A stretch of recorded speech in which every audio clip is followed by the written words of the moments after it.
Hey everybody, it's Rob Nazarian with Talk Android, and today we have the Droid 4.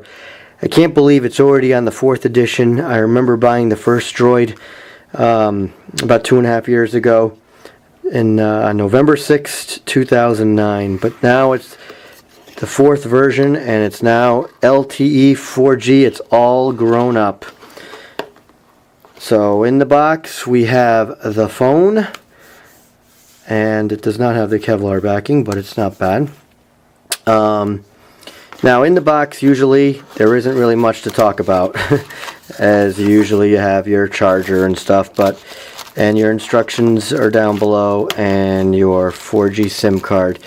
But there is something unique with this phone, and that's a little lock to actually open up the back cover. It's actually a non-removable battery.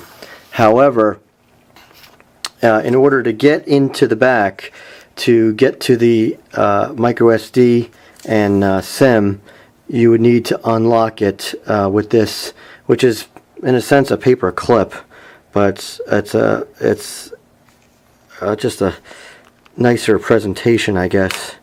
Now let's see how it is opening this. There we go. So actually what you're really doing is pushing down this little tab to open it up. And in here, I drop that. And here is where you would put the micro SIM. And you have your SD card, micro SD, which would go there. So now we'll try to put this thing back. And there it goes. So again, the battery is a 1785 milliamp, but again, it's non-removable.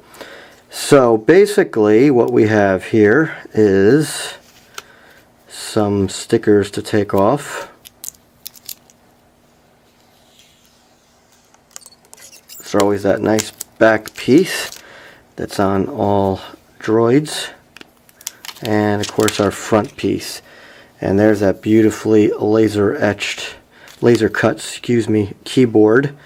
Let's get to the power, which is on the top now.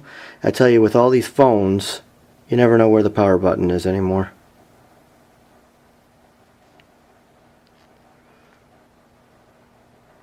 And what do we have, a dead battery?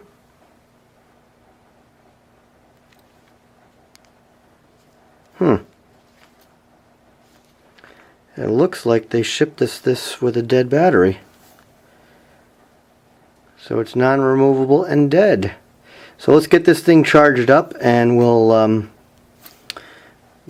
show you a little bit more.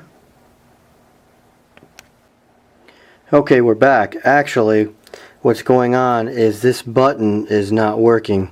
I can't turn on the display. When I went to plug it in, it booted up, and I had 90% battery left. So I do have a full battery, but thankfully I can turn it on by sliding open the keyboard. I cannot turn off the display, can only do it by timeout. But here you go, there's that beautiful edge-lit keyboard. Just gorgeous looking. It really is. And well, there you now see, I just lost the display, so there you go. Let's take a look now. Their text messaging, they basically changed the icon for that, but let's just say I want to do a new text message, so I'll just do it 555-888. This keyboard is beautiful. As composed message. I like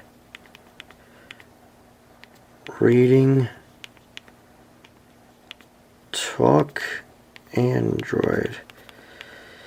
Keyboard feels very good. This is a big difference between the original Droid, no question about it. I didn't have too much of a problem with the original Droid, but I do admit it wasn't the greatest. This is absolutely gorgeous. I have the timeout set at 15 seconds. I should probably put it higher.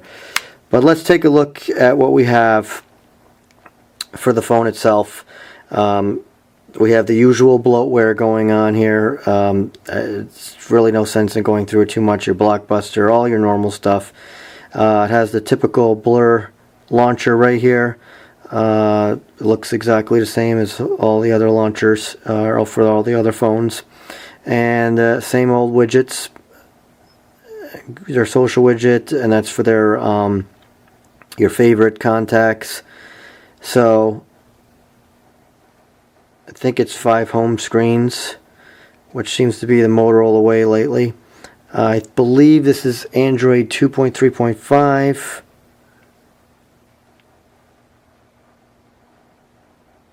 And oh, it's 2.3.6 actually, so that's actually pretty good for Motorola.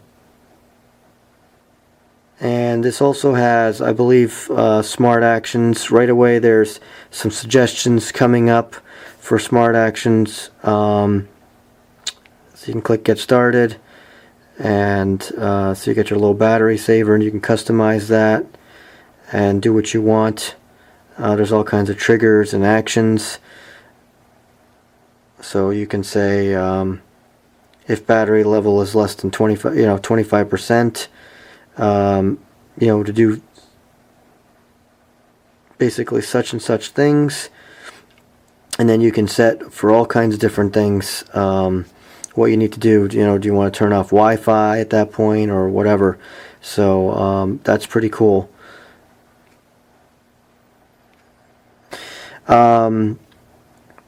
So all in all, we have a semi-working phone here with the lack of a power button, so it should be interesting. I'm sure they're going to send me a replacement pretty quickly here, but we can start our review, no question about it. Just some facts. Well, obviously we have a 4-inch screen. It's a 960 by 540.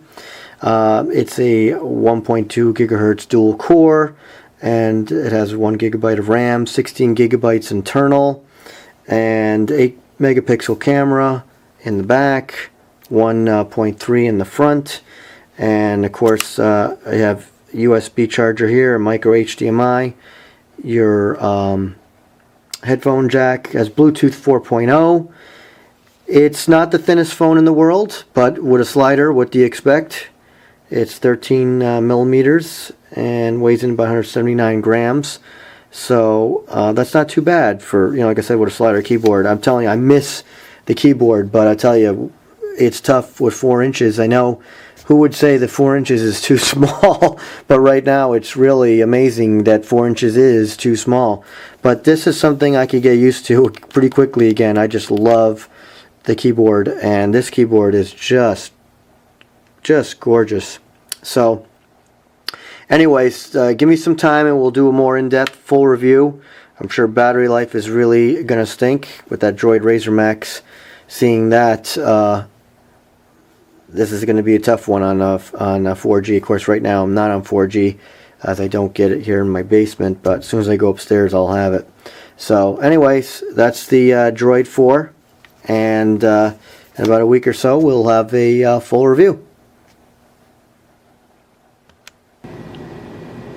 Hey everybody, it's Rob Nazarian again. Just wanted to show you that yes, the power button will work. They sent me another device. There's the other one, and the power button does work. So yes, you don't have to be afraid to go buy this phone. That was probably 1 in a million, and it's probably impossible that you would leave the store with it anyway. But of course, if you get one shipped, obviously it could happen, but very unlikely. So if you want to see the boot animation, this is what it will look like, just to give you an idea. And thanks to Verizon and Motorola for getting me a device so quickly, a replacement device. So that's pretty much how it works, and you can see there's the load up, and the button works just fine now, no problems. And of course, it still has the same beautiful keyboard. So again, look for the full review soon. Until then, this is Rob Nazarian with Talk Android.